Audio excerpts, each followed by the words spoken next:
যাবতীয় প্রশংসা আল্লাহ রাব্বুল আলামিনের জন্য, যার ঐকান্তিক মেহেরবানিতে আজকের জুমার খুতবা ও সালাত আদায়ের উদ্দেশ্যে আমাদেরকে সুস্থ শরীরে সমবেত হওয়ার সুযোগ দান করেছেন। কৃতজ্ঞতা আদায় করছি আলহামদুলিল্লাহ।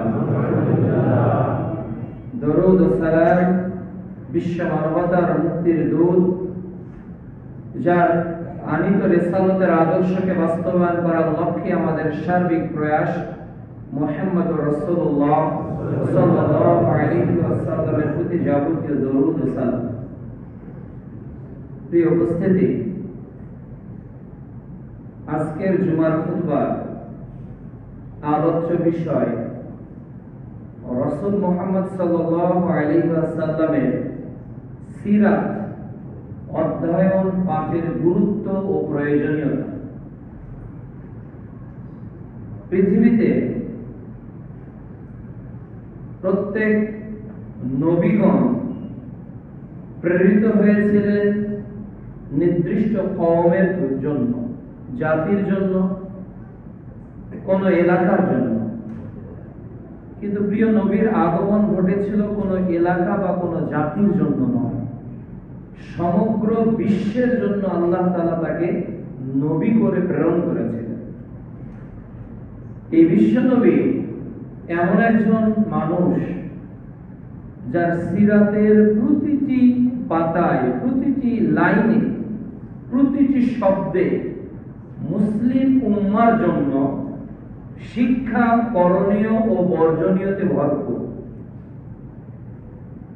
মুমিন জীবনে তার বাইরে চলার কোনো সুযোগ নেই।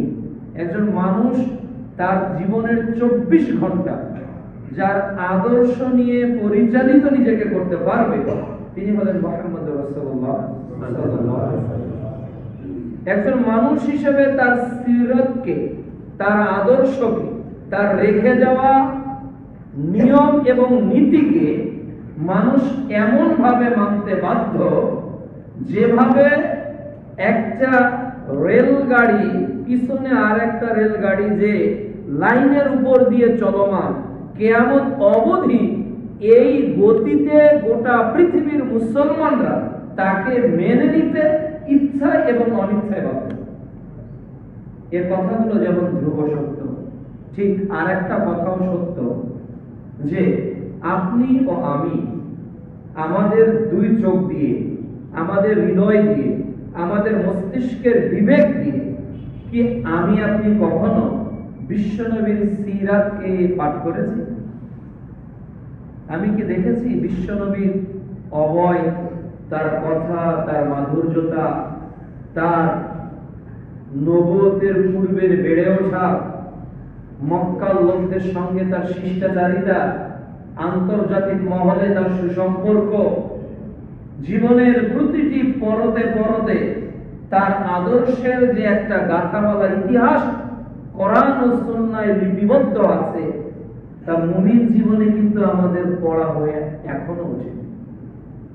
এজন্য মসজিদ মুসআব বিন উমাইর রাদিয়াল্লাহু তাআলা আনহু পক্ষ থেকে আজকের জুমার মধ্য দিয়ে রাসূল সাল্লাল্লাহু আলাইহি ওয়াসাল্লামের সিরাতের আপদ মস্তক, তার জীবনের শুরু থেকে মৃত্যুর পর তার দাফন কাফন পর্যন্ত আমরা পূর্ণাঙ্গ সিরাতকে অত্যন্ত সংক্ষিপ্তভাবে ধারাবাহিকতার সহিত এই মসজিদে উপস্থাপন করব ইনশাআল্লাহ, যাতে মানুষ অন্তত রাসূলের জীবনীটা কেমন ছিল এটা অন্তত তারা উপলব্ধি করতে পারে।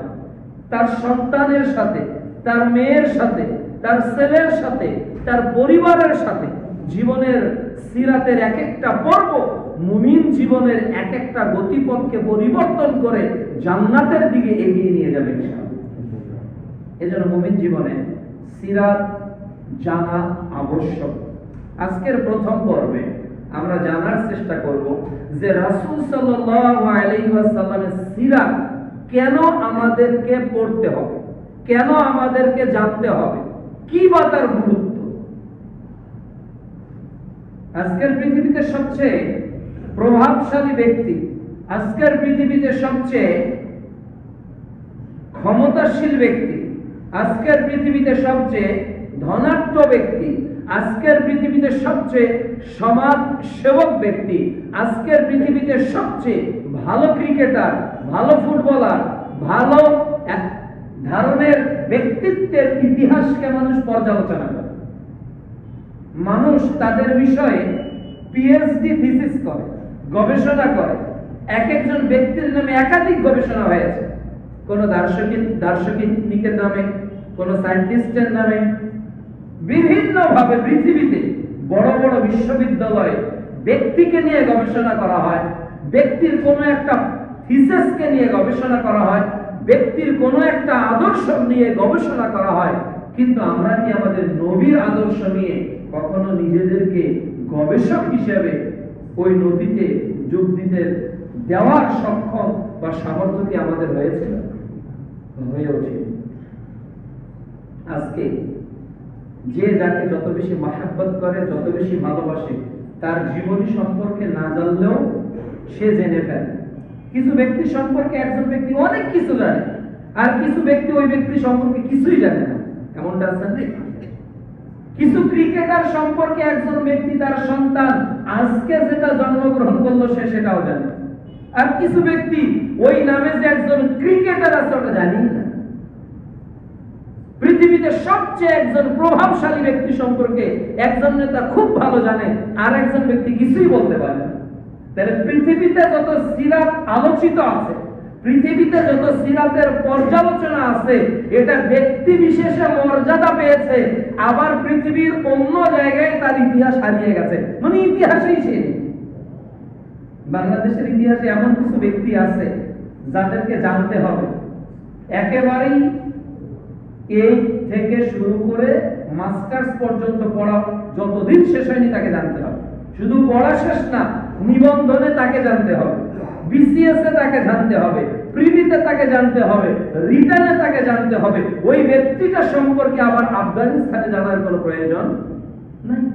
আবার আফগানিস্তানে এমন একজন ব্যক্তির প্রভাব নিয়ে স্কুল, কলেজ, ইউনিভার্সিটিতে আলোচনা হয় যার সম্পর্কে চীনের বিশ্ববিদ্যালয়ে কোনো আলোচনা নাই। আবার চীনে এমন ব্যক্তি সম্পর্কে গবেষণা আলোচনা করা হয় যার আলোচনা আবার আমেরিকার কোনো আলোচনায় নেই। তাহলে বোঝা গেল পৃথিবীতে ব্যক্তির ক্ষমতা, প্রভাব, শক্তি, বুদ্ধিমত্তা এটা একটা জায়গার বলয়, এটা একটা এলাকার বলয়, এটা একটা মানচিত্রের স্বাধীনতার বলয়। কিন্তু মুহাম্মদ সাল্লাল্লাহু আলাইহি ওয়াসাল্লামের সিরাতের পর্যালোচনা, এটা জানাটা বাংলাদেশের মানুষের জন্য যতটুকু জরুরি, ঠিক আফগানিস্তানের মুসলমান যে আছে তার জন্য জানা ততটুকু জরুরি। আফগানিস্তানের মুসলমানের জন্য জানা যতটুকু জরুরি, চীনের একেবারে জিনজিয়াং প্রদেশের উগান্ডার যে কয়েক লক্ষ মুসলমান আছে তাদের জন্য জানা ততটুকু জরুরি। ঠিক মায়ানমারের নির্যাতিত রোহিঙ্গাদের জন্য জানাও ততটুকু। তাহলে আমরা এমন একজন মানুষের সিরাতকে আলোচনা করতে চাচ্ছি বা যাচ্ছি যে সিরাতটা কোনো দেশের ভূখণ্ডের মধ্যে সীমাবদ্ধ, যে সিরাতটা কোনো দেশের স্বাধীন মানচিত্রের মধ্যে সীমাবদ্ধ, যে আর সিরাতটা কোনো মহাদেশের মধ্যে সীমাবদ্ধ নয়। তিনি এমন একজন ব্যক্তিত্ব যিনি সব দেশের স্বাধীনতার ঊর্ধ্বে, সব দেশের মানচিত্রের ঊর্ধ্বে, সব দেশের ভূখণ্ডের ঊর্ধ্বে, আর মানুষের ঊর্ধ্বে তো আছেই তিনি, বরং জিনেরও তিনি। তার সম্পর্কে আমরা জানি। এমন একটা হৃদয় দিয়ে কথাগুলো শুনতে হবে, এমন একটা ভালোবাসা দিয়ে কথাগুলো শুনতে হবে, এমন একটা আন্তরিকতা দিয়ে কথাগুলো শুনতে হবে যে আজকে আমি যার আলোচনা শুনছি তিনি আমার সবচেয়ে প্রিয় একজন ব্যক্তি, তিনি পৃথিবীর প্রিয় একজন ব্যক্তি। আমার মৃত্যুর পর যার কথা প্রয়োজন, আমার হাসরে যার কথা প্রয়োজন, কাউসারের পানিতে যার কথা প্রয়োজন, আমার আপদমস্তক যাকে অনুসরণ করবে, আমরা তার জীবনী আজকে শুরু করতে যাচ্ছি। আমরা যাতে রাসূলের জীবনের যতটুকু কথা জানবো, যতটুকু প্রয়োজনীয়তা বুঝবো, যতটুকু অনুধাবন করব, আমরা ততটুকু যেন নিজেকে রাসূলের আদর্শে আলোকিত করতে পারি। আল্লাহ যেন তৌফিক দান করেন। আমি